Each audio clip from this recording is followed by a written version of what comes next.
Elhalachot, Chazak uvaruch rabotai, Besorot tovot, 8 Sivan aujourd'hui. Et comme on est après Shavuot, je pense pas qu'il y a beaucoup qui vont refaire une veillée là tout de suite. C'est dur, on était au top. Beyom Hatunato, Beyom Simchat Libo. On était au mariage. En général, quand un couple il se marie, c'est royal. Mais qu'est-ce qui se passe après le mariage? Il peut revivre des moments comme ça où en général, il risque d'avoir une petite descente.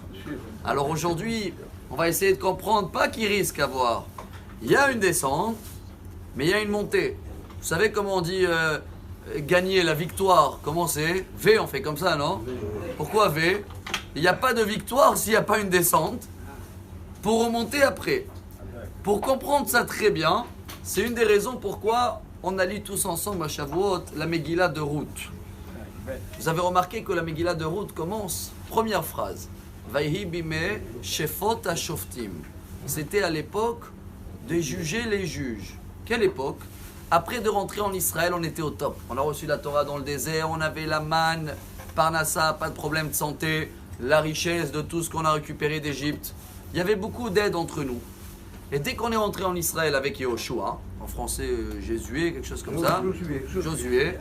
Et alors là, dès que Yehoshua est décédé, il est décédé 110 ans, et là-bas c'est marqué que les rabbins ou les sages, ils n'ont pas tellement considéré Yehoshua dans son décès. Ils n'ont pas fait tout ce qu'il fallait pour lui, le respect. Et après, il y a eu une période de 400 ans, une chute, une grande chute. La Gemara, elle dit Baba Batra, page 15. Shefot hashoftim, dor sheshafat et shoftav. On est arrivé à un stade où c'était une génération où les juges, on les jugeait. Qui tu es pour me juger? La Gemara, elle donne un exemple. Un, il disait à l'autre, tu as un morceau de bois dans les dents. L'autre, il dit, tu as un poteau dans les yeux. Pour le dire comme si aujourd'hui, quelqu'un va te dire, tu es un voleur. Tu vas le répondre, et toi, tu voles pas des logiciels ou tu prends des chansons de YouTube sans demander la permission. Ce qui veut dire qu'on est peut-être dans la même génération. Mais si on lit la Megillah de Ruth, c'est pour trouver la solution aujourd'hui, comment remonter. Il y a deux Megillot que c'est des histoires d'amour. Il y a Shir Hashirim, c'est l'histoire d'amour de Dieu vis-à-vis de nous. Et la Megillah de Ruth, c'est nous vis-à-vis de Dieu. Dans un couple, si on cherche l'amour aujourd'hui et on veut remonter les moments durs, parce qu'encore une fois, une veillée tout de suite, sentir ce qu'on a senti à Shavuot, ce sera un peu compliqué. Mais dans l'amour, si on cherche ce que nous, on peut donner à l'autre, ça s'appelle aimer.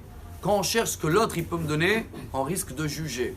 Alors là qu'on a vu tout ce que Akadosh Baruch Hu nous a donné, chers amis, maintenant nous on doit se demander la question à l'envers. Qu'est-ce que moi je peux donner à Akadosh Baruch Hu? On vient de lire le matin et tous les jours on le lit. Uiftach libenu betorato. Shemi nous dit, je vais ouvrir votre cœur. Le cœur c'est l'amour. Où? Dans la Torah. Alors à partir d'aujourd'hui, si chacun de nous veut faire comme Thomas Edison, celui qui a inventé la lampe, hein, la menorah, comment on l'appelle en français? L'ampoule. Vous savez combien de fois il a essayé jusqu'à qu'il a réussi? 6000 fois pour arriver à trouver que c'est le fil de coton. Et à la fin, il a dit à ses amis, on va terminer avec cette phrase. J'ai jamais échoué, j'ai juste essayé 6000 chemins pour trouver le meilleur. Alors chacun de nous, à partir d'aujourd'hui, même si on ne va pas être fort comme à Shavuot, on pense qu'est-ce que nous, on peut donner à Dieu. Et dans ce cas-là, on va vivre la Megillah de Ruth. On arrête de juger les juges. On voit notre travail. Et c'est comme ça, Bezrat Hashem, qu'Akadosh Baruch Hu va nous remplir le cœur de l'amour. Et excellente journée. Amar Rabbi Elazar. Amar Rabbi